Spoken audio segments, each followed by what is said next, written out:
नमस्कार दोस्तों, आपका स्वागत है मेरे YouTube चैनल अनुचक महमूदा में। आज हम पढ़ेंगे विज्ञान कक्षा 8 के लिए और आज ही शुरू करेंगे पहला चैप्टर।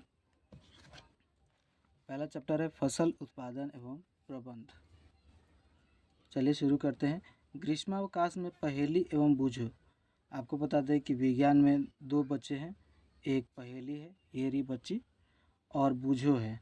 जो भी हम पाठ पढ़ाते हैं उसके अंतर्गत ये हमसे सवाल पूछते हैं और इनका जवाब देना हमारा कर्तव्य बनता है। तो पहेली एवं बूझो अपने चाचा के घर गए। उनके चाचा एक किसान हैं। एक दिन उन्होंने खेत में कुछ औजार देखे, जैसे कि खुरपी, दराती, बेलचा, हल और इत्यादि। अब देखिए कि बूझो क्या पूछता है इसमें। मैं जानना चाहता हूँ कि हम इन औजारों का उपयोग कहाँ और कैसे करते हैं। तो आपको बता दिया जाए, खुरपी का जो इस्तेमाल है वो निराई सोहने के लिए किया जाता है। दराती का उपयोग फसल काटने, इसको हंसिया बोलते हैं।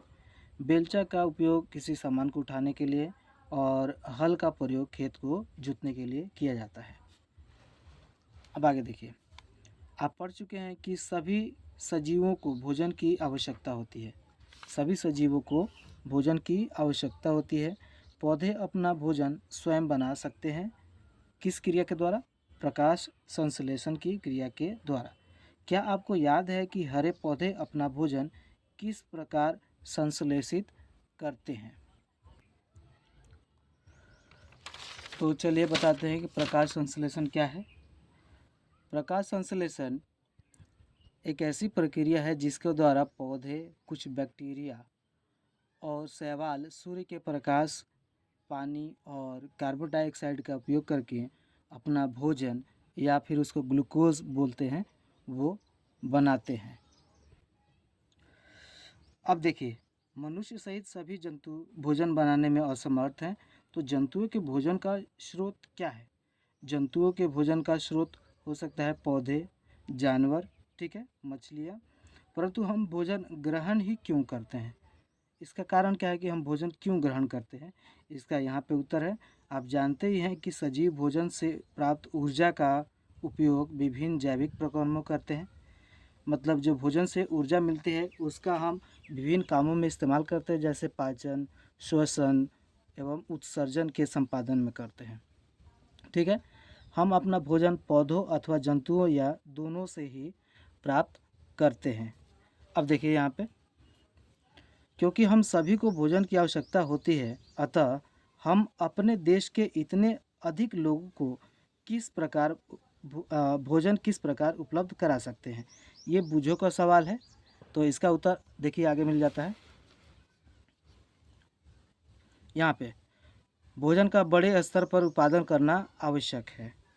ठीक है, और इस वाले क्वेश्चन का यहाँ पे आंसर है, क्योंकि एक विशाल जनसंख्या को भोजन प्रदान करने के लिए इसका नियमित उत्पादन, उचित प्रबंधन एवं वितरण बहुत आवश्यक है। इसके बिना जो बढ़ती जनसंख्या है उसको हम भोजन उपलब्ध नहीं करा पाएंगे।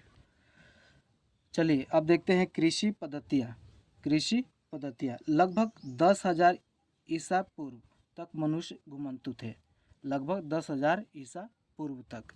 आपको बता दें कि जो ईसा पूर्व है वो ईसा मसीह के जन्म के पहले का जो समय है वो ईसा पूर्व में जोड़ा जाता है।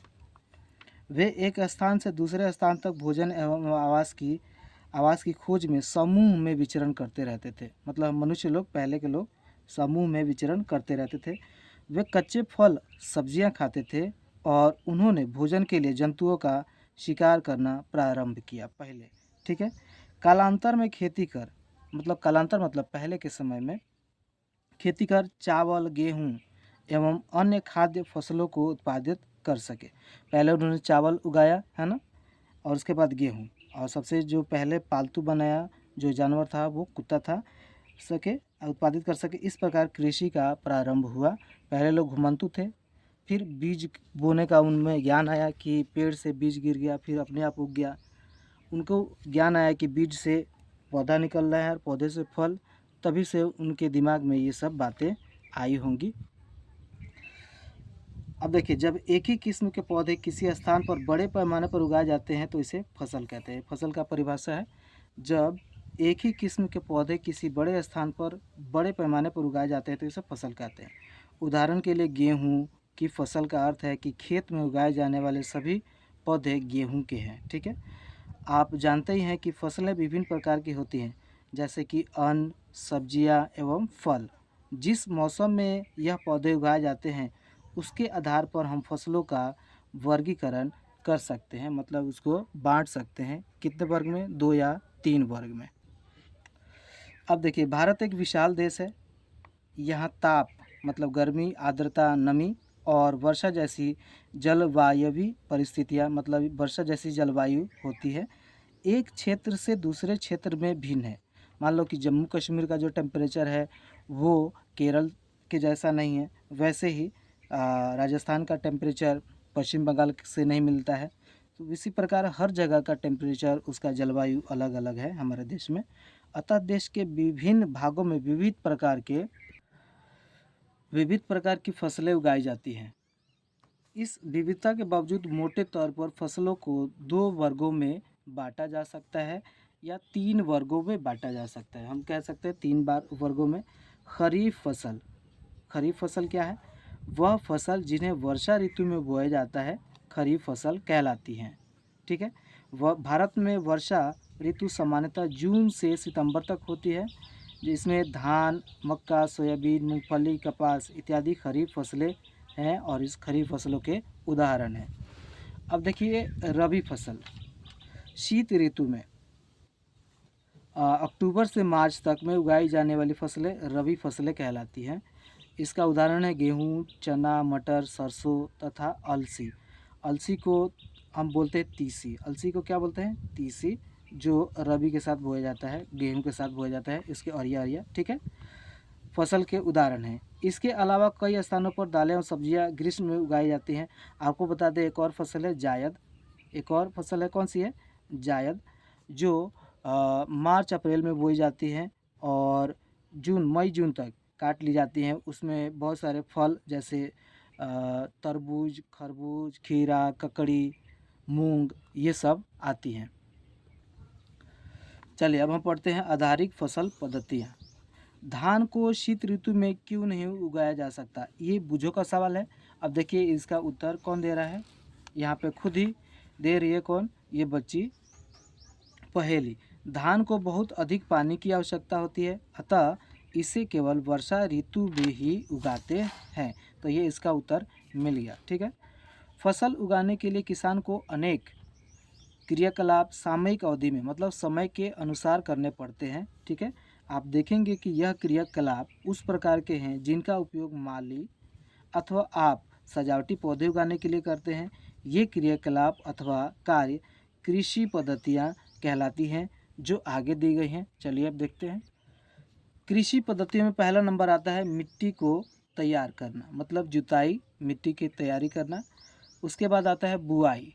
इसमें फसल का सही से चयन और साथ में बुआई भी सम्मिलित है। तीसरे नंबर पे आता है खाद एवं उर्वरक, मतलब उपज बढ़ाने के लिए हम क्या एक्स्ट्रा उसमें खेतों में डालते हैं। ठीक है। फिर उसके बाद आती है सिंचाई, उससे मतलब पानी देना। फिर आता है खरपतवार से सुरक्षा, मतलब उसमें अपतृण या अनचाहे पदार्थ, अनचाहे जो पौधे हैं उसमें खेत फसल में ना आ पाए। फिर होती है फसलों की कटाई और उसके बाद होता है भंडारण या स्टोरेज। तो अब देखिए, पहला है मिट्टी को तैयार करना। मिट्टी को तैयार करना, इसको हम पढ़ लेते हैं पहले। फसल उगाने से पहले मिट्टी तैयार करना प्रथम चरण है, मतलब पहला काम है। मिट्टी को पलटना तथा इसे पोला बनाना, पोला मतलब ढीला बनाना, कृषि का अत्यंत महत्वपूर्ण कार्य है। इससे जड़ें भूमि में गहराई तक जा सकती हैं। पोली मिट्टी में गहराई में धंसी जड़ें भी सरलता से शोषण कर सकती हैं, मतलब उसमें ऑक्सीजन जा सकता है, तो फसलों के लिए बहुत फ़ायदा होता है। पोली मिट्टी किस प्रकार पौधों की जड़ों को सरलता से शोषण करने में सहायक है, इसका बताइए। देखिए, इसका उत्तर यहीं पे है। पोली मिट्टी मिट्टी में रहने वाले केंचुओं और सूक्ष्म जीवों की वृद्धि में सहायता करती है। यह जीव किसानों के मित्र हैं क्योंकि यह मिट्टी को और पलटकर पोला करते हैं तथा ह्यूमस बनाते हैं। आपको बता दें ह्यूमस मिट्टी में पाया जाने वाला एक काला या गहरा भूरा कार्बनिक पदार्थ है जो पौधों और जानवरों के सड़ने और विघटित मतलब टूटने से बनता है। इसको आप खाद के रूप में भी जान सकते हैं, कार्बनिक खाद के रूप में भी इसे मान सकते हैं आप, ठीक है। अब देखिए, परंतु मिट्टी को पलटना या पोला करना क्यों आवश्यक है, ऐसा क्यों किया जाता है? इससे क्या होता है, मिट्टी ढीली होती है जिससे पौधे आसानी से ऑक्सीजन प्राप्त कर सकते हैं, शोषण कर सकते हैं और उनका जो वृद्धि है विकास से अच्छे से हो सकता है। आप पिछली कक्षा में पढ़ चुके हैं कि मिट्टी में खनिज, जल, वायु तथा कुछ सजीव होते हैं, छोटे मोटे जीव जंतु होते हैं। इसके अतिरिक्त मृत पौधे एवं जंतु भी मिट्टी में पाए जाने वाले जीवों द्वारा अपघटित होते हैं। इस प्रक्रम में मृत जीवों में पाए जाने वाले पोषक मिट्टी में निर्युक्त होते हैं। यह पोषक पौधों द्वारा अवशोषित किए जाते हैं। मतलब मिट्टी में छोटे मोटे तो सड़े गले पत्ते होते ही हैं, साथ में सूक्ष्म जीव होते हैं और कुछ ऐसे भी जीव होते हैं जो मर चुके होते हैं, तो उनका पोषक तत्व भी फसल को मिल जाता है जुताई से, उलटने पलटने से, मिट्टी को पोला करने से। अब देखिए, क्योंकि ऊपरी परत के कुछ सेंटीमीटर की मिट्टी ही पौधे की वृद्धि में सहायक है। जो हमारा मिट्टी है जो जोतते हैं तो कुछ ही सेंटीमीटर ज़्यादा उपजाऊ होता है। इसे उलटने पलटने और पोला करने से पोषक पदार्थ क्या होता है, ऊपर आ जाते हैं और पौधे इन पोषक पदार्थों का उपयोग कर सकते हैं। अतः मिट्टी को उलटना पलटना एवं पोला करना फसल उगाने के लिए अत्यंत महत्वपूर्ण है। तो इतना तो आप समझ गए होंगे। अब आगे देखिए, मिट्टी को उलटने पलटने एवं पोला करने की प्रक्रिया जुताई कहलाती है। इसे हल चलाकर कर सकते हैं। हल लकड़ी अथवा लोहे के बने होते हैं। यदि मिट्टी अत्यंत सूखी है तो जुताई से पहले हम इसे पानी देने की आवश्यकता पड़ सकती है। जुते हुए खेत में मिट्टी के बड़े बड़े ढेले भी हो सकते हैं, ठीक है, जिसको ढेपा बोलते हैं।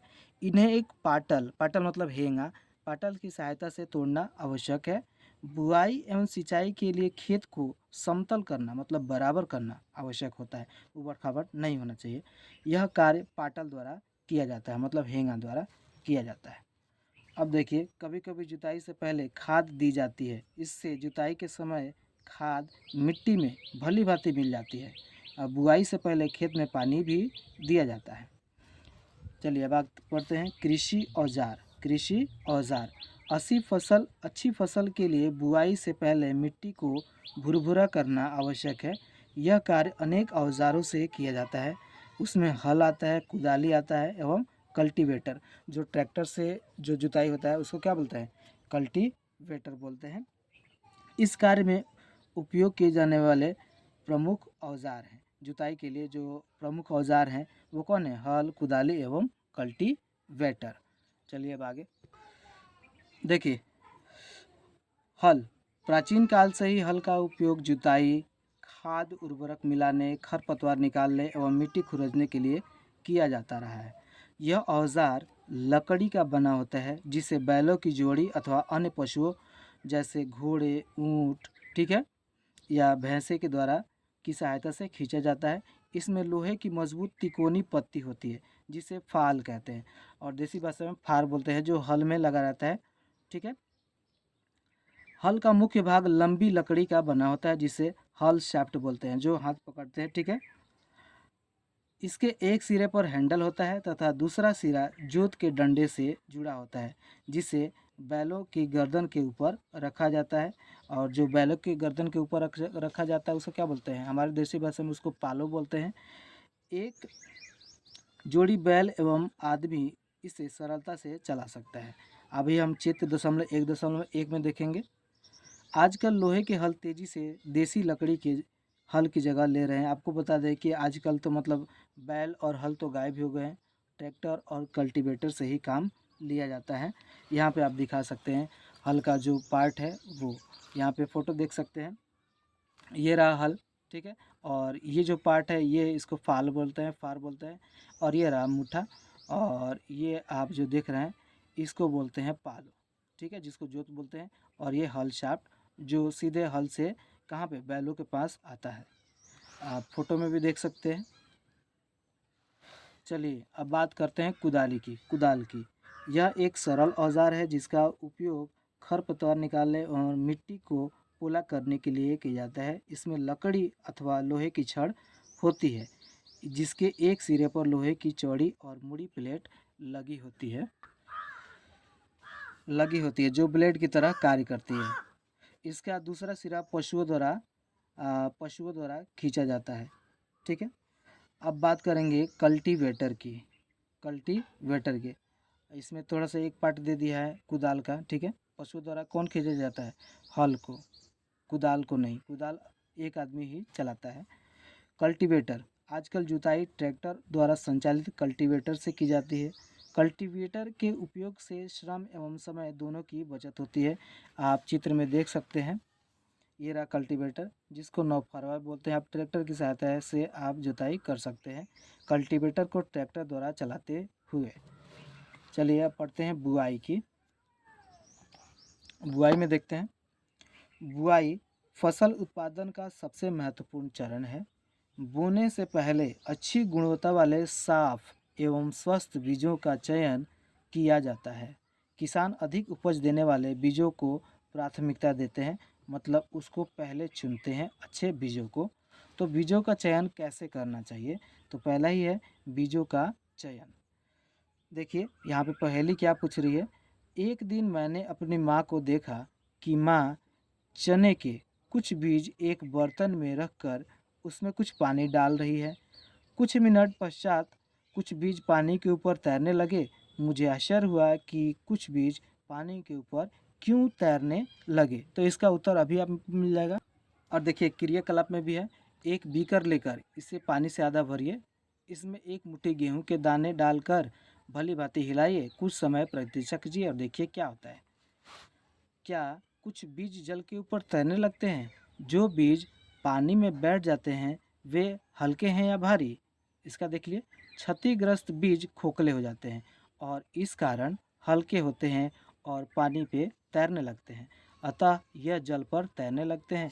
अच्छे और स्वस्थ बीजों को क्षतिग्रस्त बीजों से अलग करने की यह एक अच्छी विधि है। मतलब बुआई के दौरान बीजों को पहचानना और अलग करने के लिए एक पानी में डाल देना और उसको फुला के रखना। तो फुलाने से क्या होता है, जो खोखले बीज हैं, घून द्वारा खाए बीज हैं, वो पानी पर तैरने लगेंगे और अच्छे बीज डूब जाएंगे। तो आप पहचान जाएंगे कि अच्छे बीज इसमें कौन है। बुआई से पहले बीज बोने के औजारों के बारे में जानना आवश्यक है और उसमें आता है परंपरागत औजार, मतलब पुराने औजार। परंपरागत रूप से बीजों की बुआई में इस्तेमाल किया जाने वाला औजार कीप के आकार का होता है, ठीक है। बीजों को कीप के अंदर डालने पर यह 2 या 3 नुकीले सिर वाले पाइपों से गुजरते हैं। ये सिरे मिट्टी को भेद कर बीज को स्थापित कर देते हैं या फिर बो दे देते हैं। अभी आप देख सकते हैं कि बीज बोने का पारंपरिक तरीका क्या था। ये रहा कीप, ये आप देख सकते हैं फोटो में, ये रहा कीप, इसमें से हल चलता था और बीच में इसमें बीज बाट डालते थे और ये सीधा यहाँ पे हल के नीचे आके इसमें स्थापित हो जाता था, बो दिया जाता था। लेकिन अब आधुनिक समय में, आज के समय में जो बीज बोने का जो है वो सीड ड्रिल के माध्यम से किया जाता है, बहुत जल्दी किया जाता है और इसमें समय भी कम लगता है। अब देखिए सीड ड्रिल, आजकल बुआई के लिए ट्रैक्टर द्वारा संचालित सीड ड्रिल का उपयोग किया जाता है। इसके द्वारा बीजों में समान दूरी एवं समान गहराई बनी रहती है तथा सुनिश्चित करता है कि कोई बुआई के बाद बीज मिट्टी द्वारा ढक जाए। इससे बीजों को पक्षियों द्वारा खाया जाने से रोका जा सकता है। सीड ड्रिल द्वारा बुआई करने से समय एवं श्रम दोनों की ही बचत होती है, जल्दी काम हो जाता है। अब देखिए बूझो का एक सवाल है। मेरे विद्यालय के समीप एक पौधशाला है, मतलब नर्सरी है। मैंने देखा कि पौधे छोटे छोटे थैलों में रखे हैं, वे इस प्रकार क्यों रखे गए हैं? देखिए, तो ये नर्सरी के कुछ पौधे ऐसे होते हैं जिनको खेतों में बोने से पहले, बगीचों में लगाने से पहले उनको देखभाल की ज़रूरत होती है और शुरुआत में वो छोटे पौधे किसी एक खास जगह पर लगाए जाते हैं, फिर उसको उखाड़ के दूसरी जगह बो दिया जाता है। तो देखिए, धान जैसे कुछ पौधों के बीजों को पहले पौधशाला में उगाया जाता है। पौधे तैयार हो जाने पर उन्हें हाथों द्वारा खेत में रोपित कर देते हैं। कुछ वनीय पौधे एवं पुष्पी पौधे भी पौधशाला में उगाए जाते हैं। ठीक है, पौधशाला में उगाए जाते हैं। तो उसमें क्या होता है, गोभी, मिर्ची, गोभी, मिर्च, टमाटर, धान। ठीक है, ये सब फसलें पहले नर्सरी में पौधशाला में उगाई जाती है। अब आगे देखिए, पौधों को अत्यधिक घने होने से रोकने के लिए बीजों के बीच उचित दूरी होना अत्यंत आवश्यक है। ठीक है, इससे इससे क्या होता है, इससे पौधों को सूर्य का प्रकाश, पोषक एवं जल पर्याप्त मात्रा में प्राप्त होता है। अधिक घनेपन को रोकने के लिए कुछ पौधों को निकाल कर हटा दिया जाता है। चलिए, अब हम पढ़ेंगे खाद एवं उर्वरक मिलाना। खाद एवं उर्वरक मिलाना वे पदार्थ जिन्हें मिट्टी में पोषक स्तर बनाए रखने के लिए मिलाया जाता है, उससे चाहे उन्हें खाद एवं उर्वरक कहते हैं। अब देखिए, मैंने एक खेत में उगने वाली स्वस्थ फसल पौधों को देखा, जबकि पास के खेत में पौधे कमज़ोर थे। कुछ पौधे अन्य पौधों की तुलना में ज़्यादा अच्छी तरह से क्यों उगते हैं? इसका कारण हो सकता है कि उसमें या तो जो बुआई है, जो बीज बोने का जो दूरी है, वो बहुत घना हो, ये भी हो सकता है। चाहे उसमें ये भी हो सकता है कि खरपतवार ज़्यादा हो, चाहे ये भी हो सकता है कि उस खेत में ज़्यादा पर्याप्त मात्रा में खाद और उर्वरक नहीं दिया गया हो। देखिए, मिट्टी फसल को खनिज पदार्थ प्रदान करती है। यह पोषक पौधों की वृद्धि के लिए आवश्यक है। कुछ क्षेत्रों में किसान खेत में एक के बाद दूसरी फसल उगाता रहता है। इसका भी कारण है, खेत कभी भी खाली नहीं छोड़े जाते। कल्पना कीजिए कि पोषकों का क्या होता है, तो पोषक तत्व तो कम पड़ जाते होंगे। जो उर्वरक है, खाद है, और जो खेतों की जो पोषक तत्व है वो कम हो जाते होंगे, फसलों के लिए पर्याप्त नहीं पड़ते होंगे अगर आप बार बार बिना गैप दिए फसल को उगाते हैं खेतों में। तो फसलों के लगातार उगाने से मिट्टी में कुछ पोषकों की कमी हो जाती है। इस क्षति को पूरा करने हेतु किसान खेतों में खाद देते हैं। यह प्रक्रम खाद देना कहलाता है। ठीक है, अपर्याप्त खाद देने से पौधे कमज़ोर हो जाते हैं। जो बुझो ने सवाल दिया था उसका उत्तर यहीं पे है। अब देखिए, खाद एक कार्बनिक जैविक पदार्थ है जो कि पौधे या जंतु अपशिष्ट, मतलब जंतु के जो हड्डी, चाहे उसके शरीर से बनता है, अपशिष्ट से प्राप्त होती है। किसान पादप एवं जंतु, मतलब पादप मतलब पौधे एवं जंतु अपशिष्टों को एक गड्ढे में डालते जाते हैं तथा इसका अपघटन होने के लिए, मतलब इसको टूट बिखरने के लिए खुले में छोड़ देते हैं। अपघटन कुछ सूक्ष्म जीवों द्वारा होता है, छोटे मोटे कीड़े मकोड़े द्वारा होता है। अपघटित पदार्थ खाद के रूप में उपयोग किया जाता है। आप कक्षा 6 में वर्मी कंपोस्टिंग अथवा केचुए द्वारा खाद तैयार करने के विषय में पढ़ चुके हैं कि केचुए कैसे सड़े गले चीज़ों को कैसे खाद के रूप में परिवर्तित कर देते हैं, चाहे उसको बदल देते हैं, अपघटित कर देते हैं। अब देखिए, मूंग अथवा चने के बीज लेकर उन्हें अंकुरित कीजिए। इसमें से एक ही आकार वाले 3 नवोद्भिद छांट लीजिए। अब 3 गिलास अथवा ऐसे ही पात्र लीजिए, मतलब आप क्या करिए, चने का अंकुरित कीजिए और एक जैसे बीज छांट लीजिए इन पर, और 3 गिलास लीजिए जिस पे ABC का निशान लगाइए। एक गिलास में थोड़ी सी मिट्टी लेकर इसमें थोड़ी सी गोबर की खाद मिलाइए, और B गिलास में समान मात्रा में मिट्टी लेकर उसमें थोड़ा सा यूरिया मिलाइए। ठीक है, और C गिलास में कुछ मिट्टी लीजिए बिना कुछ मिलाए। तो इसका क्या परिणाम होगा, इसमें क्या परिवर्तन आएंगे पौधों में, उसको जांचने के लिए है। देखिए, अब इनमें पानी की समान मात्रा डालकर सुरक्षित स्थान पर रख दीजिए। प्रतिदिन पानी देते रहिए। 7 से 10 दिनों बाद उसकी वृद्धि नोट कीजिए। तो आप देख सकते हैं यहाँ पे प्रयोग की विधि। खाद एवं उर्वरक के साथ पौधों की वृद्धि। ए, जिसमें हमने गोबर डाला था उसकी वृद्धि कैसी है। बी, जिसमें यूरिया था और जिसमें खाली मिट्टी था और बीज था, पानी था, उसकी वृद्धि कैसे आपको अंतर दिख रहा है।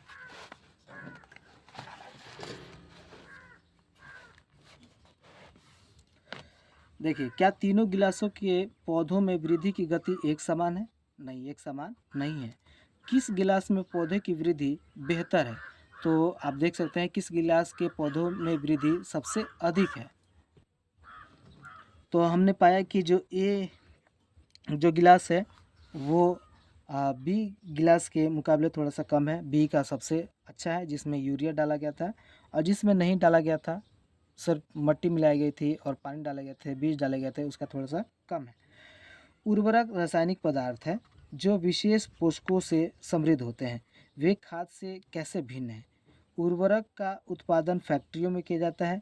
उर्वरक के कुछ उदाहरण हैं जैसे urea, ammonium sulphate, super phosphate, potash, NPK, nitrogen, phosphorus और पोटेशियम। तो उर्वरक और खाद में जो अंतर है उसको हम अगले पेज पे देखेंगे। देखिए आगे क्या होता है। इनके उपयोग से किसानों को गेहूं, धान तथा मक्का जैसी फसलों की अच्छी उपज प्राप्त करने में सहायता मिली है। परंतु उर्वरकों के अत्यधिक उपयोग से मिट्टी की उर्वरता में कमी आई है। यह जल प्रदूषण का भी स्रोत बन गए हैं।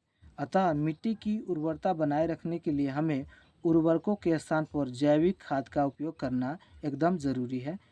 अथवा दो फसलों के बीच में खेत को कुछ समय के लिए बिना उगाए छोड़ देना चाहिए, पलटी छोड़ देना चाहिए। देखिए, खाद के उपयोग से मिट्टी के गठन एवं जल अवशोषण क्षमता में भी वृद्धि होती है। इससे मिट्टी में सभी पोषकों की प्रतिपूर्ति हो जाती है। मिट्टी में पोषकों की प्रतिपूर्ति का अन्य तरीका है फसल चक्रण। यह एक फसल के बाद खेत में दूसरे किस्म की फसल एकांतर क्रम में उगाकर किया जा सकता है। पहले उत्तर भारत में किसान फलीदार चारा एक ऋतु में उगाते थे तथा गेहूँ दूसरी ऋतु में, मतलब एक जैसा फसल एक बार में नहीं उगाते थे। ठीक है, इससे मिट्टी में नाइट्रोजन का पुनः पूरण होता रहता है। किसानों को इस पद्धति को अपनाने के लिए प्रोत्साहित किया गया है। पिछली कक्षाओं में आप राइजोबियम बैक्टीरिया के विषय में पढ़ चुके हैं। यह फलीदार लेग्यूमिनस पौधे की जड़ों की ग्रंथिकाओं में पाए जाते हैं और वायुमंडलीय नाइट्रोजन का स्थिरीकरण करते हैं। यहाँ पे आप देख सकते हैं कि उर्वरक और खाद में क्या अंतर है। उर्वरक एक मानव निर्मित लवण है, वहीं खाद एक प्राकृतिक पदार्थ है जो गोबर एवं पौधों के अवशेष के विघटन से प्राप्त होता है। उर्वरक का उत्पादन फैक्ट्रियों में होता है तथा खाद खेतों में बनाई जा सकती है। उर्वरक से मिट्टी को ह्यूमस प्राप्त नहीं होती है, लेकिन खाद से मिट्टी को ह्यूमस प्रचुर मात्रा में प्राप्त होती है। उर्वरक में पोषक तत्व जैसे कि नाइट्रोजन, फास्फोरस तथा पोटेशियम प्रचुरता में होते हैं। खाद में पादप पोषक तुलनात्मक रूप से कम होते हैं, उतना नहीं होते हैं जितना कि उर्वरक में होते हैं। चलिए देखते हैं उर्वरक एवं खाद के बीच का अंतर बताइए। खाद के लाभ। ठीक है, जैविक खाद उर्वरक की अपेक्षा अधिक अच्छी मानी जाती है। ठीक है, इसका मुख्य कारण है इससे मिट्टी की जल धारण क्षमता में वृद्धि होती है। ठीक है, जल धारण क्षमता इसमें बढ़ती है। इससे मिट्टी भुरभुरी एवं सनद्र मतलब ढीली हो जाती है, जिसके कारण गैस बिन में जो ऑक्सीजन है चाहे गैस है सरलता से जो पौधे हैं चाहे पेड़ हैं उसकी जड़ों तक पहुंच जाता है। इससे मित्र जीवाणुओं की संख्या में वृद्धि होती है। इससे जैविक खाद से मिट्टी का गठन सुधर जाता है। अब देखिए सिंचाई। जीवित रहने के लिए प्रत्येक जीव को जल की आवश्यकता होती है। पौधे की वृद्धि एवं परिवर्धन के लिए जल का विशेष महत्व है। पौधे की जड़ों द्वारा जल का अवशोषण होता है, जिसके साथ खनिजों एवं उर्वरकों का भी अवशोषण होता है। पौधों में लगभग 90% जल होता है। अतः जल आवश्यक है क्योंकि बीजों का अंकुरण शुष्क स्थिति में चाहे सूखे स्थिति में नहीं हो सकता, इसीलिए सिंचाई की जरूरत पड़ती है।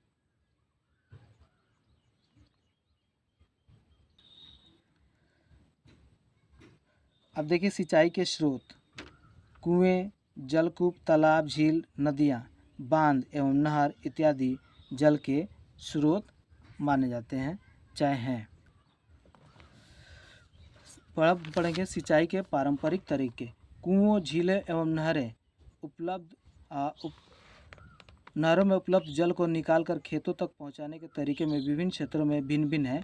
मवेशी अथवा मजदूर इन विधियों में इस्तेमाल किए जाते हैं, अतः यह सस्ते हैं परंतु यह कम दक्ष हैं, मतलब इसकी कैपेबिलिटी कम है।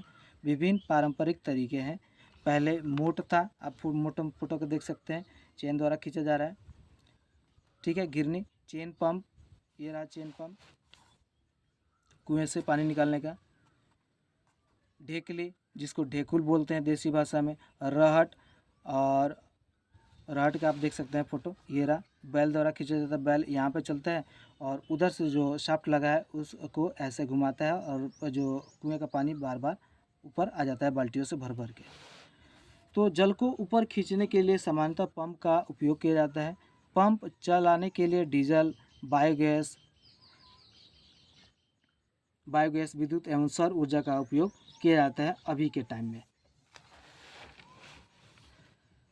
सिंचाई की आधुनिक विधियाँ। अब सिंचाई की आधुनिक विधियाँ कौन है? सिंचाई की आधुनिक विधियों द्वारा हम जल का उपयोग मितव्ययता से कर सकते हैं। मुख्य विधियाँ हैं छिड़काव तंत्र।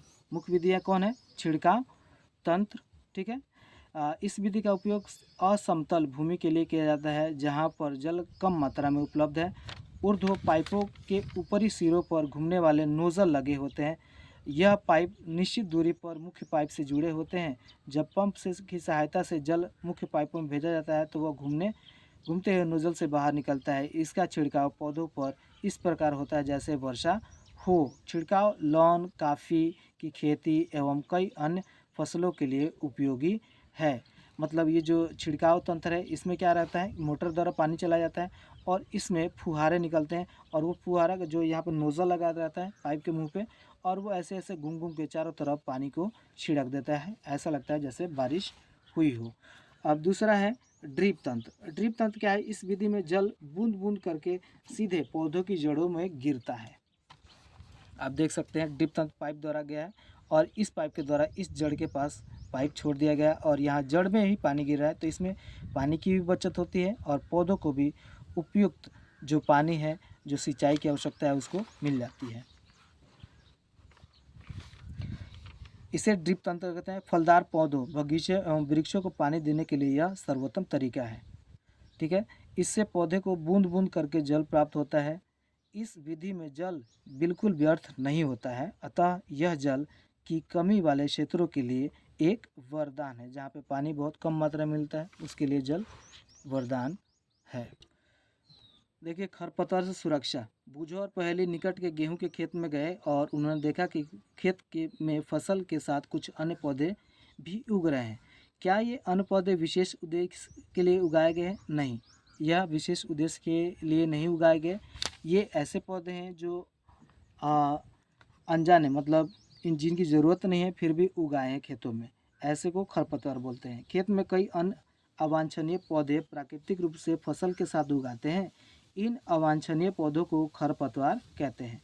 खरपतवार हटाने को निराई कहते हैं, जिसको सुहाई कहते हैं। निराई आवश्यक है क्योंकि खरपतवार जल, पोषक, जगह और प्रकाश की स्पर्धा कर फसल की वृद्धि पर प्रभाव डालते हैं। कुछ खरपतवार कटाई में भी बाधा डालते हैं तथा मनुष्य एवं पशुओं के लिए विषैले हो सकते हैं। खरपतवार को हटाने एवं उनकी वृद्धि को नियंत्रित करने के लिए किसान विभिन्न तरीके अपनाते हैं। जैसे फसल उगाने से पहले खेत जोतने से खरपतवार उखाड़ने एवं हटाने में सहायता मिलती है। इससे खरपतवार पौधे सूखकर मर जाते हैं और मिट्टी में मिल जाते हैं। खरपतवार हटाने का सर्वोत्तम समय उनमें पुष्पन एवं बीज बनने से पहले का होता है। मतलब खरपतवार कोई उग गया है तो उसको पहले ही उखाड़ दीजिए। ये नहीं कि वो पक जाएगा तो उसका बिया झड़ जाएगा तो फिर और दिक्कत आएगा, अगले साल फिर जम जाएगा। खरपतवार पौधों को हाथ से जड़ सहित उखाड़ कर अथवा भूमि के निकट से काट कर समय समय पर हटा दिया जाता है। यह कार्य खुरपी या हैरो, मतलब ये जो तावे जैसा आता है जिसको तावा हर बोलते हैं, उससे की सहायता से किया जाता है। रसायनों के उपयोग से खरपतवार नियंत्रण किया जाता है जिन्हें खरपतवार नाशी कहते हैं। जैसे 2,4-D, ठीक है। ये सब खरपतवारनाशी का नाम है। खेतों में इनका छिड़काव किया जाता है जिससे खरपतवार पौधे मर जाते हैं, परंतु फसल को कोई हानि नहीं होती है। खरपतवारनाशी को जल में आवश्यकता अनुसार मिलाकर स्प्रेयर फुहारे की सहायता से खेत में छिड़काव किया जाता है। देखिए यहाँ पे छिड़काव किया जा रहा है खरपतवारनाशी का छिड़काव। क्या खरपतवारनाशी का प्रभाव इसको छिड़कने वाले व्यक्ति पर भी पड़ता है? जी, पड़ जाता है। तो इसीलिए खरपतवार पे जब आप रसायन का छिड़काव कर रहे हैं तो पहले आप मास्क पहन लीजिए, ठीक है। ठीक है, उसके बाद छिड़किए, क्योंकि इससे गैस निकलता है और स्वास्थ्य के लिए हानिकारक। जैसा पहले बताया गया है कि खरपतवार की वृद्धि के समय तथा पुष्पन एवं बीज बनने के पहले ही खरपतवारनाशी का छिड़काव करते हैं। मतलब खरपतवारनाशी का जो छिड़काव है, जो खरपतवार है वो अभी जम रहा है, मतलब थोड़ा सा निकल गया मुलायम है, तभी छिड़काव करते हैं तो ज़्यादा फायदेमंद रहता है, सूखता है जल्दी है। खरपतवारनाशी के छिड़काव से किसान के स्वास्थ्य पर भी प्रभाव पड़ सकता है, अतः इन्हें इन रसायनों का प्रयोग सावधानीपूर्वक करना चाहिए। छिड़काव करते समय उन्हें मुंह को एवं नाक कपड़े से ढक लेनी चाहिए, मास्क पहन लेना चाहिए। अब आता है फसल कटाई। फसल की कटाई एक महत्वपूर्ण कार्य है। फसल एक पक जाने के बाद उसे काटना कटाई कहलाता है। कटाई के दौरान या तो पौधों को खींचकर उखाड़ लेते हैं अथवा उसे धरातल के पास से काट लेते हैं। एक अनाज फसल को पकने में लगभग 3 से 4 महीने का समय लगता है। हमारे देश में दराती की सहायता से हाथ द्वारा कटाई की जाती है, मतलब हंसुआ से, अथवा एक मशीन का उपयोग किया जाता है जिसे हार्वेस्टर बोलते हैं, ठीक है। काटी गई फसल में बीज दानों को भूसों को अलग करना थ्रेशिंग कहलाता है, जिसको थ्रेशर बोलते हैं, ठीक है, जिसको हम अपनी भाषा में दौरी बोलते हैं। यह कार्य कंबाइन मशीन द्वारा किया जाता है, जो वास्तव में हार्वेस्टर और थ्रेशर का संयुक्त रूप है।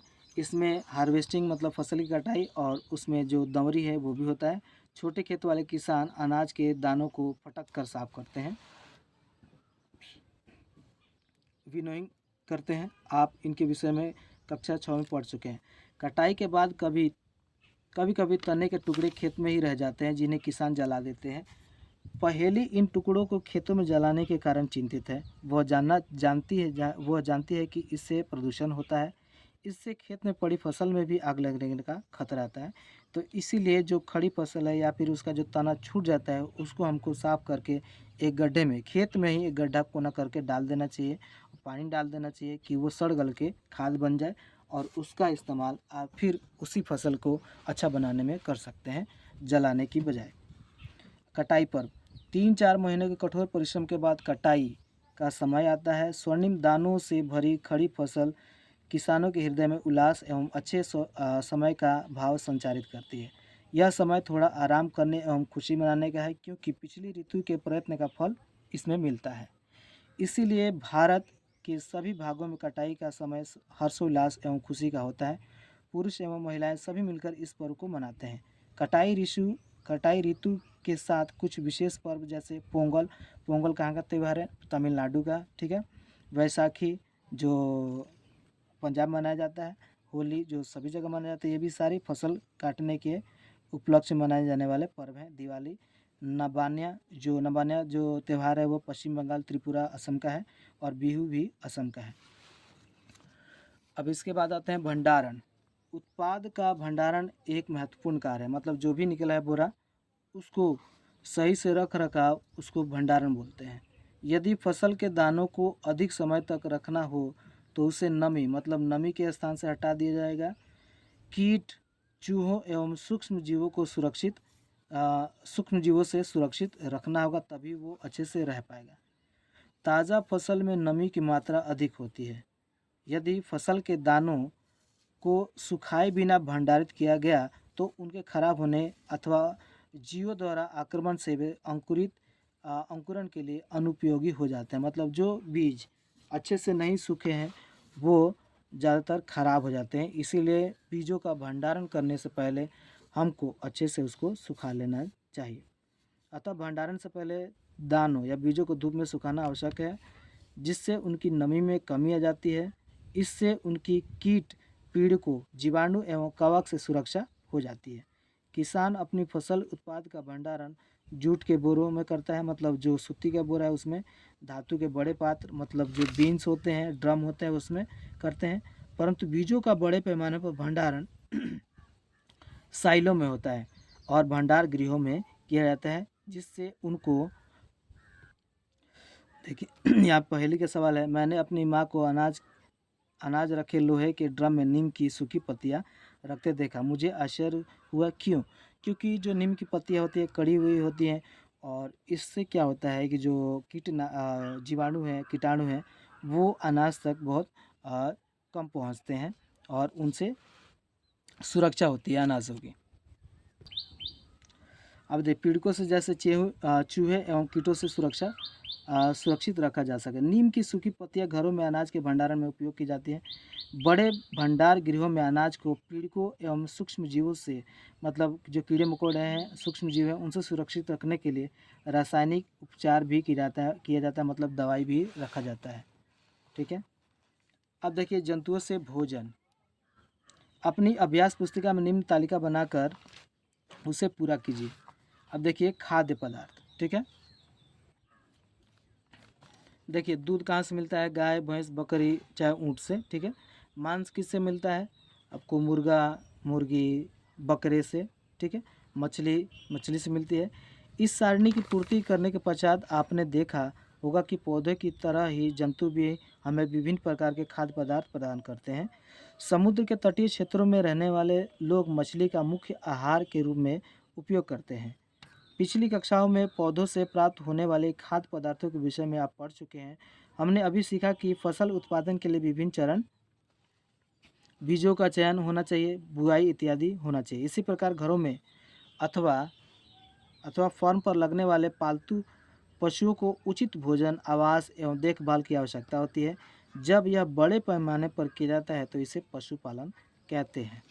देखिए पहली एक जानकारी दे रही है, मछली स्वास्थ्य के लिए अच्छा आहार है। हमें मछली से कॉड लिवर तेल मिलता है, जिसमें विटामिन डी अधिक मात्रा में पाया जाता है। चलिए अब हम करते हैं आज का अभ्यास। उचित शब्द छांट कर रिक्त स्थानों की पूर्ति करना है। यहाँ पे एक स्थान पर, या ये रहे शब्द, इसमें से छांट कर लिखना है। एक स्थान पर एक ही प्रकार के बड़ी मात्रा में उगाए गए पौधों को क्या करते हैं? फसल कहते हैं। फसल कहते हैं। फसल उगाने से पहले प्रथम चरण मिट्टी की क्या होती है? तैयारी। मिट्टी की तैयारी होती है। अब आगे देखिए, क्षतिग्रस्त बीज जल की सतह पर क्या करते हैं? तैरने लगते हैं। फसल उगाने के लिए पर्याप्त सूर्य का प्रकाश एवं विटामिन से एवं मिट्टी से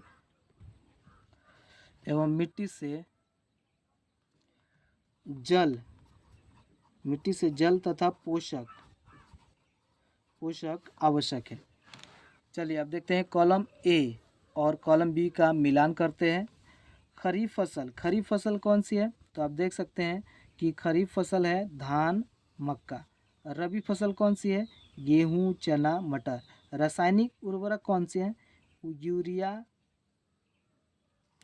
एवं सुपर फास्फेट। कार्बनिक खाद कौन सा है?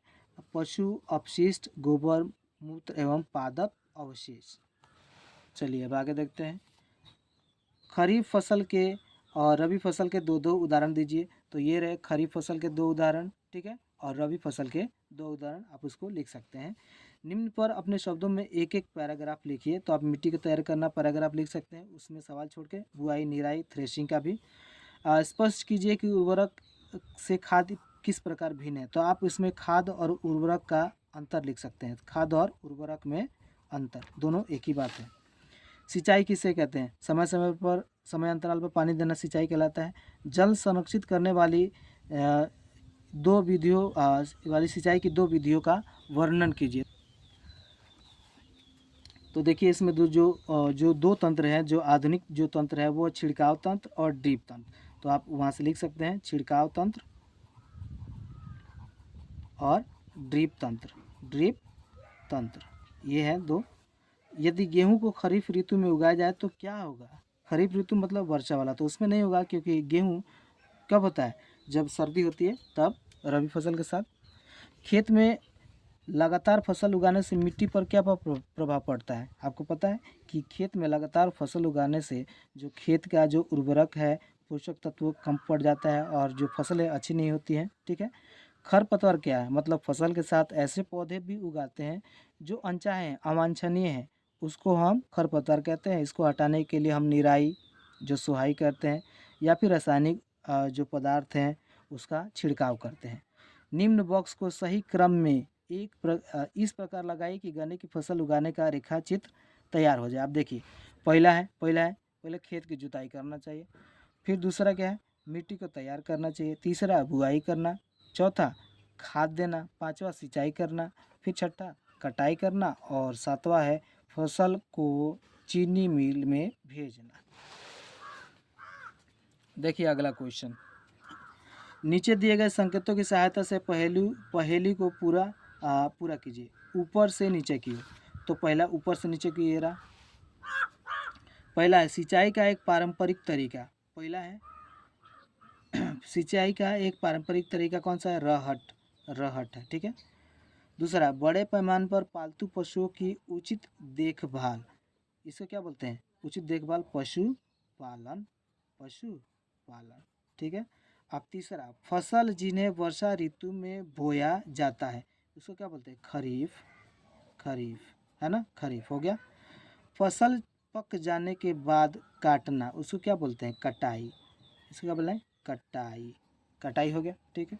अब देखिए बाईं से दाईं ओर, मतलब हई वाला, ये वाला पहला है शीत ऋतु में उगाई जाने वाली फसलें। तो हई रही पहले का, तो ये रहा रबी फसल। अब चौथा में देखिए, चौथा ये रहा एक ही किस्म के पौधे जो बड़े पैमाने पर उगाए जाते हैं उसको बोलते हैं फसल। ठीक है। पांचवा है रासायनिक पदार्थ जो पौधों को पोषक प्रदान करते हैं। तो कांच को क्या होगा? उर्वरक। ठीक है। और खरपतवार हटाने की प्रक्रिया क्या कहलाती है? निराई। आई होप आपको ये वीडियो बहुत पसंद आया होगा। मेरे चैनल को लाइक कीजिए, सब्सक्राइब कीजिए। Thank you. जय हिंद। और कोई भी सुझाव है बच्चों, वो हम तक पहुंचाइए। आपको लगता है कि इसमें कुछ और भी ऐड करना चाहिए या अच्छे से पढ़ाना चाहिए, तो आप मुझको आप कमेंट बॉक्स में लिख सकते हैं। इसके ऊपर मैं ज़रूर वीडियो बनाऊंगा। Thank you. जय हिंद, जय भारत।